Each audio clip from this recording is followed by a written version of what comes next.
देखिए, अच्छा क्वेश्चन आपके सामने है हाउस प्रॉपर्टी का इनकम टैक्स में। ऐसे ही क्वेश्चन आपके एग्जाम में पूछे जाते हैं अक्सर।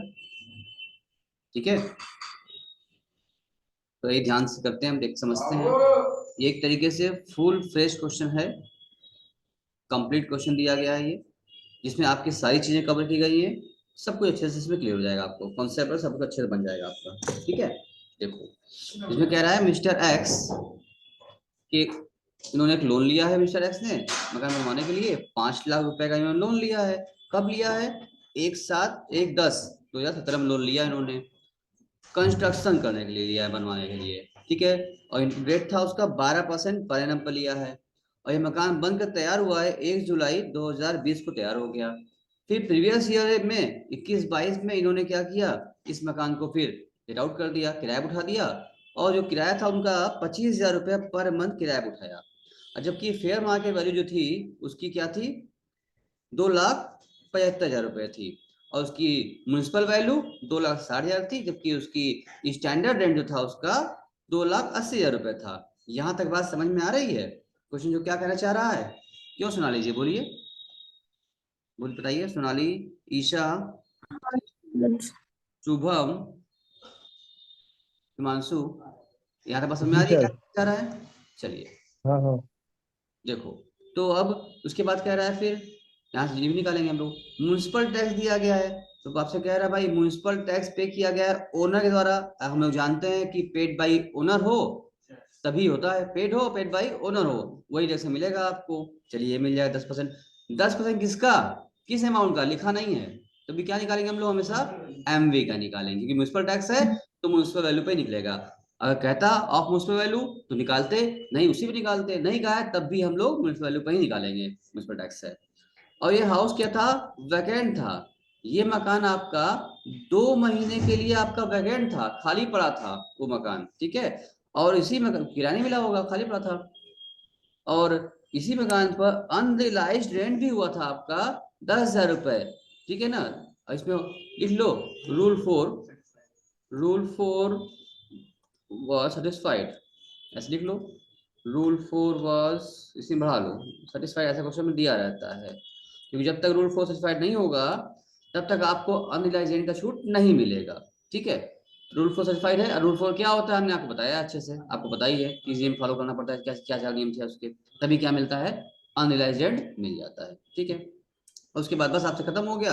अब आपसे कह दिया, यानी कि आपको यहाँ पर पूरा काम करना पड़ेगा। आपको जेबी भी निकालनी होगी, म्यूनसिपल टैक्स जैसे लेना होगा आपको, एनएवी आएगी, फिर एनएवी का 30% जैसे चाहिए वो देना होगा आपको, स्टैंडर्ड से मिलेगा आपको 24A के तहत। फिर सेक्शन 24B के तहत इंटरेस्ट ऑन लोन भी निकालना पड़ेगा आपको, जिसमें प्री और पोस्ट का भी काम करना पड़ेगा। यानी एक तरह से देखा जाए कंप्लीट ये फुल फ्लेज क्वेश्चन है, उससे बड़ा क्वेश्चन नहीं हो सकता पूरे चैप्टर में। मैक्सिमम हमने कवर कर लिया है। ये अगर हम अच्छे से समझ लेते हैं तो समझो पूरा चैप्टर आपके अच्छे से समझ में आ जाएगा, आपको कोई दिक्कत होगी ही नहीं फिर आगे क्वेश्चन लगाने में। इसलिए मैंने क्वेश्चन फ्रेम कर लिया आपको, एक तरीके से कॉन्सेप्चुअल फुल क्वेश्चन है आपका कंप्लीटली। अगर सबने नोट कर लिया हो तो इसको हम सॉल्व करें, आगे बढ़े हम, बताइए। यस सर, हो गया हाँ नोट। सर। चलिए, तो अब लिखिए यहाँ, डालिए यहाँ पर income from house property.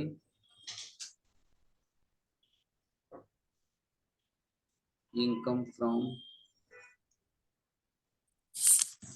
House property of mister for the assessment year क्या है, 2022-23। प्रीवियस ईयर में 21-22, असेसमेंट ईयर 21-22 के लिए। तो टैक्स पेड जब भी करते हैं उसमें असेसमेंट ईयर में करते हैं, प्रीवियस ईयर का। ठीक है, इस तरह से आप बना लीजिए पहले फटाक से।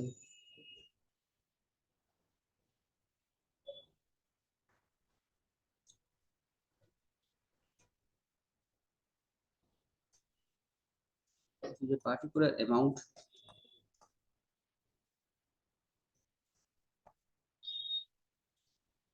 ठीक। अब सबसे पहले हम लोग क्या लिखते हैं सर, हम लोग जीएबी लिखते हैं। हमें लिखना है जीएबी, और जीएबी के लिए हमको स्टेप लगाने पड़ेंगे पहले, तभी जीएबी मिल पाएगा हमको। ठीक है ना, चलो स्टेप लगाते हैं हम लोग अब। हाँ हाँ हाँ, आप लगा लीजिए, लिखिए स्टेप 1 पहले बनाइए आप। स्टेप 1 क्या सिखाया गया था आपको तरीका? जीवी का आसान तरीका सिखाया गया आपको, बेस्ट तरीका दिखाया गया आपको, क्योंकि कभी कंफ्यूजन ना हो आपको, आसानी से कर सकते हैं आप लोग। क्या कहेंगे आप? FRV और MV, इन दोनों में क्या हो? जो हायर होता है, ये हम लोग लेते हैं स्टेप 1 में। अब बता, FRV क्या दिया था क्वेश्चन में आपके? 2,75,000 FRV दिया था, और MV क्या दिया था? बोलो सोनाली, MV क्या था? सर 2,60,000। 2 लाख, ये सब सही है। अब इन दोनों में बड़ा कौन है? 2,75,000। बस यहाँ नोट कर लीजिए आप पहले। स्टेप 1 काम मेरा हो गया। अब आइए, ये सारे स्टेप्स हमने खुद से बनाए हैं आपको समझाने के लिए, ताकि आपका काम आसान हो जाए और आपको दिक्कत बिल्कुल ना हो ये भी निकालने में। स्टेप 2, कैसा भी स्टेप आ जाए, कुछ आएगा आपका क्वेश्चन, हमारे स्टेप लाइए आप, आराम से काम हो जाएगा आपका, कोई दिक्कत होगी ही नहीं। तो इसमें स्टेप क्या था हमारा? सेकंड हमारा क्या था? स्टेप 1 की वैल्यू जो आपने निकाला है, और SR मतलब स्टैंडर्ड रेट, इन दोनों में क्या हो जाए? जो कि छोटा हो जाए। सृष्टि देख रही हो ना? एकदम शुरू सबको बता रहे हैं, फिर थोड़ा सब कुछ छोटा वो भी क्लियर हो जाएगा, एकदम शुरू से आखिर तक सब बातें क्लियर हो जाएंगी इसमें। अब तो जितना पढ़े हम लोग सब इसमें कवर हो रहा है, सब टॉपिक, सारा प्रोविजन। अब स्टेप 1 की बात किया जाए, इसमें वह क्या में आया था? 2,75,000 में आया था, और SR कितना दिया था? 280 दिया हुआ था। अब इन दोनों छोटा कौन है? वही छोटा रह गया, वही लिखिए पहले, यहाँ भी उसको भी पकड़ लीजिए, ठीक है। अब आइए बात करते हैं हम लोग स्टेप 3 की। स्टेप 3 क्या सिखाया था हमने आपको? स्टेप 2 की वैल्यू, और क्योंकि यहाँ पर अनरिलाइजेंट है, हमने 4 सिचुएशन सिखाया था आपको, कि अनरिलाइजेंट हो और या फिर न हो, वैकेंसी हो, वैकेंसी ना हो, या दोनों हो जाए, सब केस हमने डिस्कस किया था आपके सामने। तो यहाँ पर दोनों है, यहाँ अनरिलाइजेंट भी है और यहाँ पर वैकेंसी भी है। तो स्टेप 3 पर सोनाली क्या करते थे हम लोग? अनरिलाइजेंट को स्टेप 3 पर एडजस्ट करते थे ना? कहाँ करते थे सोनाली? यस सर, स्टेप 3 में actual minus unrealised. Actual minus क्या? Unrealized UR। अब इन दोनों में जो क्या हो जाए, दो क्या हो जाएगा दोनों में से? हायर, जो दोनों में हाँ। बड़ा हो। अब तुम बताओ स्टेप 2 में मेरी वैल्यू कितनी आई थी? 2,75,000 वैल्यू आई थी, और एक्चुअल कितना था हम लोगों का? 25,000 पर मंथ का था ना? कितना का था एक्चुअल में? 25,000 हाँ। पर मंथ का था। देखो क्वेश्चन में मैं लिखा था इन्होंने ना, कि ये 25,000 पर मंथ इन्होंने क्या दिया है, रेंट पर इन्होंने उठाया है। तो 25,000 पर मंथ के हिसाब से अगर इनको देखना होगा तो कितना हो जाएगा साल का? 3 लाख हो जाएगा। 3 लाख माइनस UR कितना था इनका? 10,000 माइनस कर दो, तो कितना आ जाएगा? ये बचेगा 2,90,000 बचा। अब आप बताइए इन दोनों में जो हायर हो जाए, तो घटाने के बाद तब चेक करते हैं 275 या 290 में से जो हायर है वही वैल्यू ली जाएगी। तो हायर क्या है? 290। 290 हो गया। अभी क्योंकि यहाँ वैकेंसी भी है, तो यहाँ स्टेप मेरा और बढ़ेगा, ठीक है ना? अब आप लिखना पड़ेगा स्टेप 4। स्टेप 4 क्या था भैया? स्टेप 3 माइनस वैकेंसी अलाउंसेस, ये था। आप चेक कर लीजिए स्टेप 3 में कितना हम लोग का आया था? 2,90,000 माइनस 2 महीना था, और वैकेंसी लिया थी हमेशा एक्चुअल लैंड के बेसिस पर। ये लिखवाया था नोट हमने आपको, चार्ट बनवाया था, एक्चुअल बेस पर देखना होता है। तो 2 महीने का कितना हो जाएगा? 50,000 रुपये हो गया 25 के हिसाब से, लेस कर दो तो कितना बच गया? 2,40,000 बच गया। ये क्या आ गई आपकी? यही आपकी फाइनली जीएबी आ गई। यानी इतना नाटक करके तब क्या आता है जीएबी हमारा। अब क्या करोगे? इनकम टैक्स में यही प्रोविजन दिए गए हैं, इनकम टैक्स डिपार्टमेंट, गवर्नमेंट इसी तरह से टैक्स देती है, हायर लो करके सबसे अधिक वाले ले लेती है। इससे लेकिन हमने फिर भी काम आपके लिए बहुत आसान कर दिया है, बिना स्टेप के काम करोगे आप कंफ्यूज जाओगे कि कभी तुम देखोगे कभी कोई फिगर लेगा, कभी कोई फिगर आ जा रहा है, कोई बेस नहीं बनेगा आपका, कब कैसे क्या हो जा रहा है। तो हमने एक बेस दे दिया आपको, एक कॉन्सेप्ट दे दिया, एक सोच दे दिया आपको कि स्टेप बना दिया, उस स्टेप पे चलेंगे। आप किसी टाइप का कोई भी क्वेश्चन आ जाए, इन स्टेप से बाहर नहीं हो सकता, आराम से भी आप आ जाएंगे और कभी गलत भी नहीं होगा, 100% सही रहेगा। तो ये इस तरीके से हमारे जेबी तो हम पा गए। जेबी आ जाने के बाद वैसे इसे बता दो पहले, किसी बच्चे को कोई दिक्कत है तो हमसे यहाँ तक डिस्कस कर लो पहले, कोई भी। सोनाली, ईशा, कुछ पूछना है? सृष्टि, शुभम, हिमांशु जी, कुछ पूछना है तो अगर क्लियर है तो बताइए, तो हम वापस चले क्वेश्चन की ओर आगे बढ़े। ये बात क्लियर Yes, सब हो sir. गई है, बता दें? हाँ अभी। अब यहाँ पर जेबी क्या लिखते हैं आराम से हम लोग? 240। शुभम जी अब तो समझ में अच्छे से आ रहा होगा ना, कभी भी नहीं आ रहा है? हाँ सर आ रहा है। हाँ चलिए, तो अब जेबी लिख लिया हम लोगों ने। अब क्या करते हैं इसमें हम लोग अभी? हाँ, तो आप पहले लगा दोगे, पहले आप इसमें लेस करेंगे क्या? Municipal tax.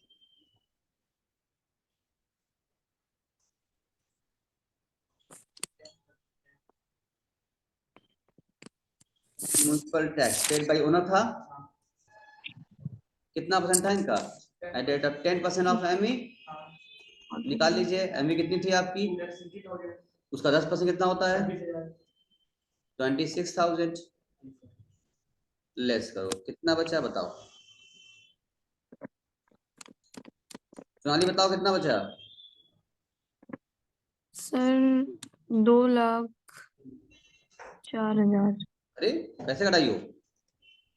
2,14,000। ये क्या आ 14, गई अच्छा आपकी? हाँ। ये क्या आ गई? इसको क्या बोलते हैं हम लोग? That is your NAV, net Maybe. Annual value आपकी आ चुकी है। ग्रॉस एनुअल वैल्यू आई थी ऊपर, निकाला था हम लोगों ने जीएवी, फिर अब मेरी म्युनिसिपल टैक्स लेस कर दिया तो क्या आ गया? एनएवी आ गई। अब हमें क्या लेस करना है इसके बाद? हाँ, अब आप लिखिए इसमें से, फिर लेस करिए, less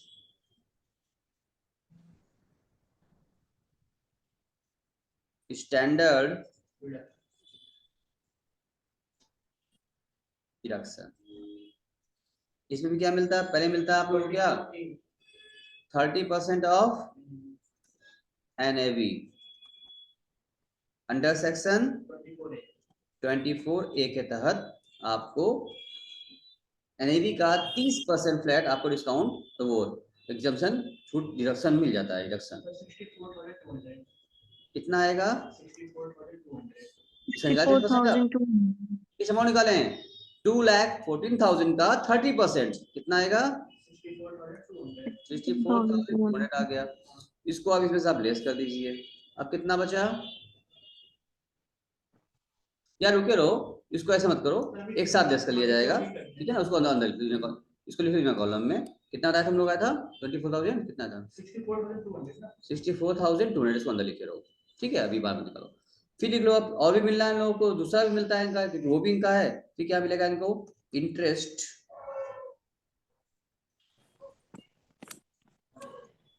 interest on loan under section 24B के तहत आपको इसका इंटरेस्ट का मिल जाएगा। अब इसमें इंटरेस्ट में प्री और पोस्ट जो करना होगा, तो उसके लिए भी क्या करनी पड़ेगी? फिर से हमको नोट्स बनानी पड़ेगी। आओ चले, यानी कि वो सब फॉर्मेट छोटा सा है, लेकिन काम अलग अलग करना पड़ जाता है। जेबी भी निकाल लिया था हम लोगों ने इस तरीके से। आइए निकाल लेते हैं अब अपना, फिर बनाइए नोट 2, नोट बना लीजिए आप। Calculation of, calculation of interest on loan, जो आपने लोन लिया है हाउस प्रॉपर्टी बनाने के लिए, ठीक है? अब इसमें भी क्या रहेगा सर? प्री भी रहेगा, पोस्ट भी रहेगा। प्री पोस्ट दोनों है, उसको निकालने और दोनों लेना पड़ता है हम लोगों को। तो आइए इसको काम करते हैं, स्पेलिंग में काम करते हैं, आसानी से काम हो जाएगा हमारा।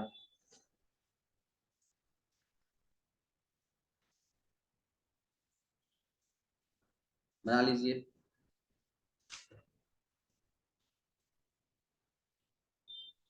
जैसा स्पेलिंग, जैसे हम काम कर रहे हैं ना वर्किंग, वैसे ही आप करिए, एग्जाम वैसे कर दीजिए, कोई दिक्कत नहीं है, पूरा नंबर मिलेगा, आप गलती नहीं होगा, एक बार में सब कुछ सही सही होगा। तो पहले हम यहाँ लिखते हैं यहाँ पर क्या? डीओबी, डीओबी क्या sir Himanshu date of birth, date of borrowing है, डेट ऑफ बोरोइंग पर नहीं है।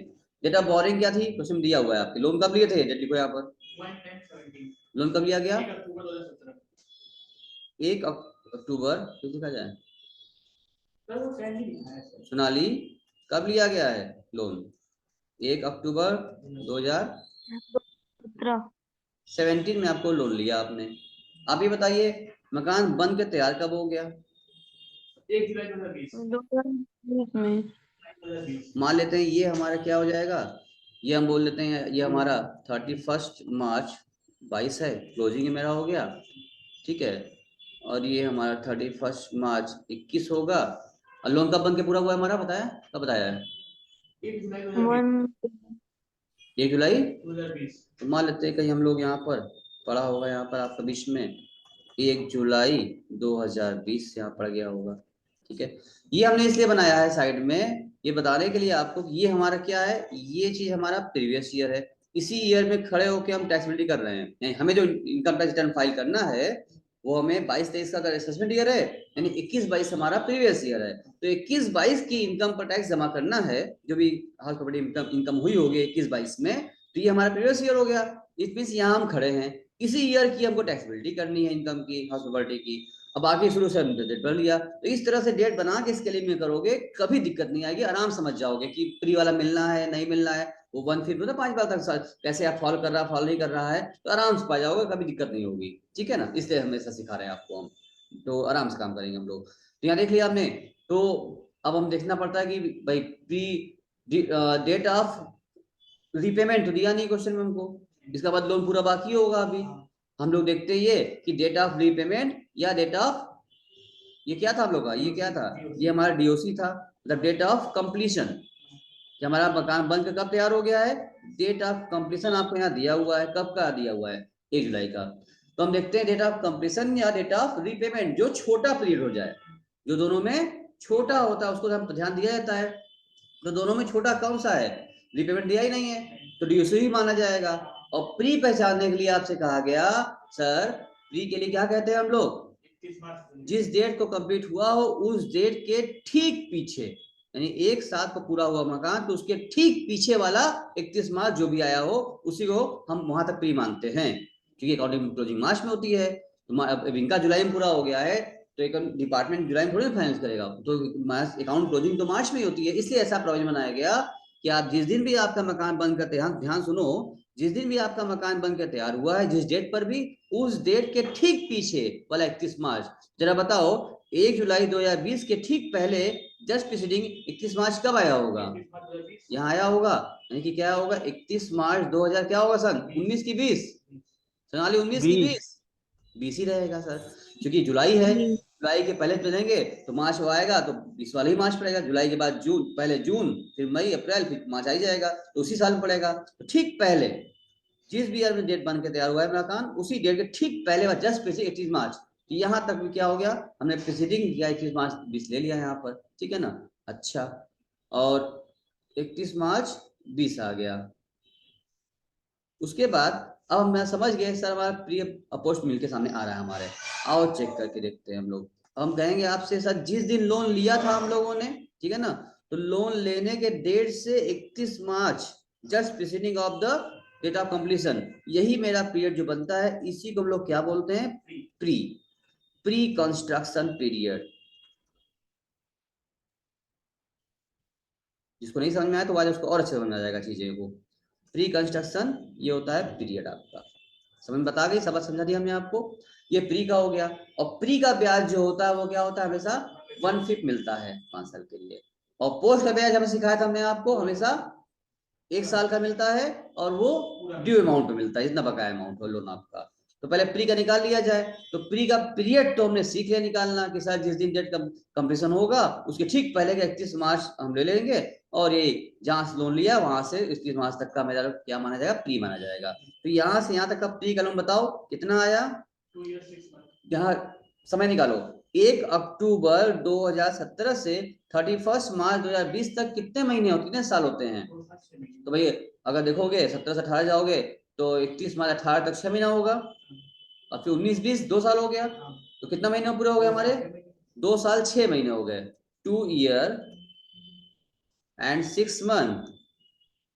ये आपके बन जाएंगे प्री कंस्ट्रक्शन पीरियड, या इसको आप कह सकते हैं टोटल देखा जाएगा तो क्या कर सकते हैं इसको हम लोग 24 से, और इसको मान कर दो 30 मंथ्स भी कर सकते नहीं कर सकते हैं, 30 महीना हमारा क्या हो गया प्री कंस्ट्रक्शन। मंथ इसमें कन्वर्ट कर लिया हमने पूरा, आसानी होगी। अब इसका प्री का इंटरेस्ट निकाल लीजिए आप। जब प्री का इंटरेस्ट निकालेंगे आप, लोन अमाउंट कितना था आपका? 5 लाख रुपए था। तो आप जिस दिन लोन लिया उसी दिन से तो इंटरेस्ट स्टार्ट हो जाता है, भले मकान देर बन रहा है उससे क्या मतलब है। जिस दिन बैंक लोन पास किया उसी दिन क्या हो गया, इंटरेस्ट चालू हो गया। तो 5 लाख रुपए का रेट क्या था? 12% का रेट था, और कितने महीने लगा थे? 30 महीने तक, 2.5 साल। तो 30/12 कर दो, इसलिए मंथ में कन्वर्ट किया था कि आसानी से हम इंटरेस्ट निकाल सके। महीना में कन्वर्ट करके 30 महीना हो गया, निकाल के बताओ कितना इंटरेस्ट आता है? 1,50,000। सोनाली, शुभम, ईसा, यही आ रहा है कुछ और आ रहा है? जल्दी बताइए, यही आ रहा है कुछ और आ रहा है? हाँ नहीं आ रहा है सर। यही आ रहा है, यानी प्री के नाम का हम लोगों ने इंटरेस्ट निकाल लिया है, ठीक है। लेकिन हम जानते हैं सर प्री के नाम पर जो ये हम लोग टोटल इंटरेस्ट मेरा जो आया 1,50,000 आया, तो पूरा पे छूट तो एक बार मिलना नहीं है। प्री वाला कहा जाता है हमसे कितना मिलता है हम लोग डिडक्शन 24B के तहत हमें क्या मिलता है? 1/5 मिलता है। तो 1,50,000 का हम लोग क्या निकाल लेंगे? इंटू 1/5 निकाल दो, तो कितना आ जाता है? 30,000 आता है। यानी प्री के नाम पर हमको 30,000 रुपया हर साल 5 बार तक मिलेगा, ठीक है। तो कब से मिलेगा ये भी जान लो, स्टार्टिंग इसकी कब से होगी ये भी आज सीख लो कि 5 बार मिलना है तो स्टार्टिंग कब से होगी? 5 साल तक जाएगा तो एक 1/5 में। तो जहां से आपका ये प्री खत्म हुआ है इसका मतलब यहां से आपका पोस्ट शुरू हो गया। अगर आपका 31 मार्च 2020 तक में आपका प्री है, 1 अक्टूबर 17 से 31 मार्च 20 तक आपका प्री है, तो यहीं के बाद से पोस्ट शुरू हो गया। अब यहाँ से पोस्ट शुरू हो गया आपका, तो पहला आपका 31 मार्च 20 से 31 मार्च 21 तक में जाएगा, वो शुरू हो गया है। 31 में 21 कहाँ पड़ा होगा? ये 20 है, ये 20 इसका मतलब 31 मार्च 21 यहाँ पड़ रहा है। तो फर्स्ट ईयर एक बार आपको 20-21 मिल जाएगा, यानी 31 मार्च 20 से लेकर के 31 मार्च 21 पड़ा है ना आपका। तो ये एरिया क्या हो गया? 1 साल हो गया। तो फर्स्ट किस्त 30,000 रुपये आपको यहाँ मिल जाएगी, आप 30,000 यहाँ फॉल कर लेंगे। और दूसरा क्या होगा? आपकी 21-22 मिल जाएगा, दूसरा 30,000 यहाँ मिल जाएगा। ये 30,000 रुपये आप यहाँ भी क्लेम कर लेंगे और 30,000 रुपये आप वहां भी क्लेम कर लेंगे, ठीक है। 2 बार हुआ, क्योंकि 5 साल तक मिलना है। तो इस ड्यूरेशन में आपको 30,000 रुपये मिल गया, और इस ड्यूरेशन में भी क्या हो गया? आपको 30,000 रुपये यहाँ भी आपको मिल गया। 2 बार फॉल आपका आराम से कर जा रहा है, ठीक है ना, डबल फॉल किया आपका। अगर वही 5 पूरा हो गया होता तो ना मिलता, 5 पूरा नहीं। अभी तो 5 बार मिलना है। जिस साल में हम खड़े होकर देख रहे हैं, तो हम देख रहे हैं भाई उस साल तो क्या है हमको, अभी जिस साल में हम खड़े हैं उस साल में क्या है? अभी 2 सेकेंड ईयर पढ़ रहा है। अभी भी ये क्या होगा 21-22 के बाद ये 22, 23, 23, 24, 25 तक मिलेगा, यानी 5 साल तक मिलना है। अगर मान लो और पहले ही खत्म हो गया होता, 2020 तक में 5 पूरा हो गया होता, तो 21-22 न मिलता, जैसे कल हम लोग कर रहे थे बात। यहाँ तक बात क्लियर हो चुकी है आपकी? चलिए अगला,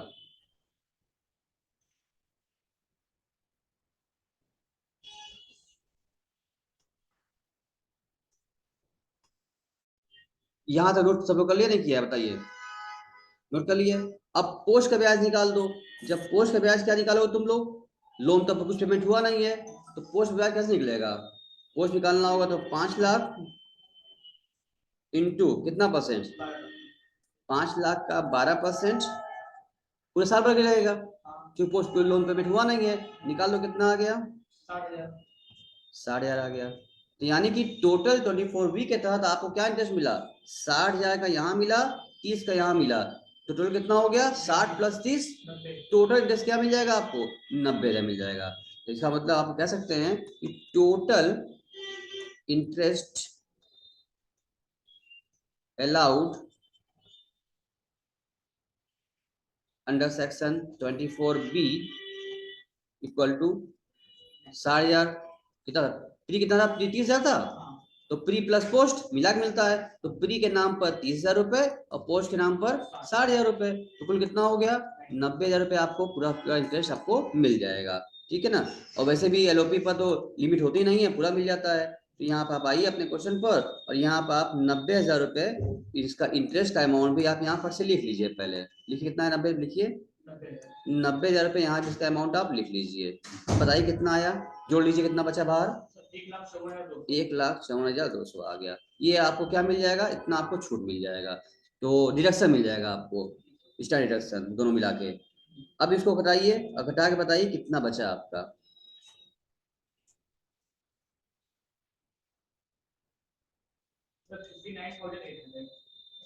पक्का 59,800।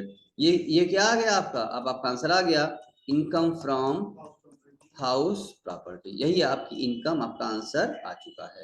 यानी कि ये जो क्वेश्चन हमने किया आज अभी, वो कंप्लीटली एक फुल फ्लेज क्वेश्चन था जिसमें सब कुछ सिखाया गया।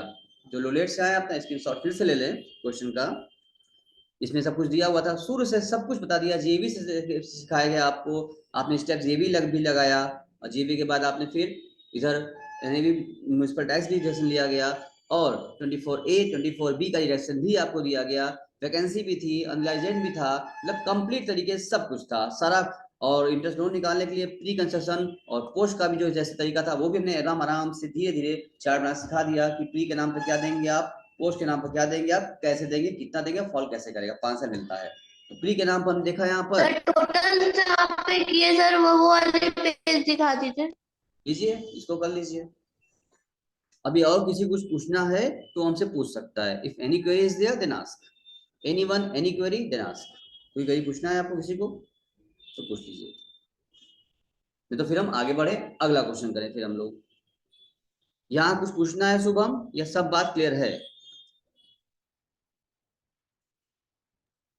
क्लियर है सर।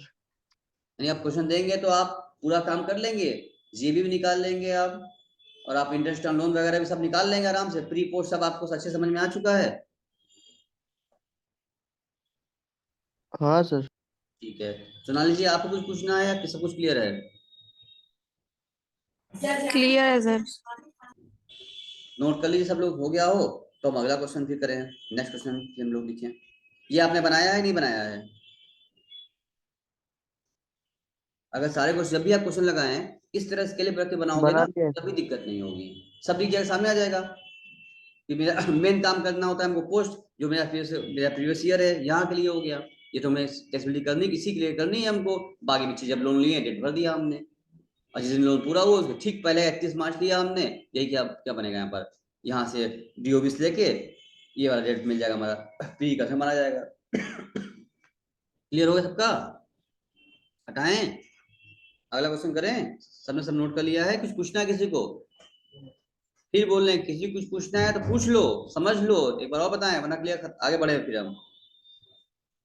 कुछ पूछना है? नहीं ना, चलो ठीक है, ओके।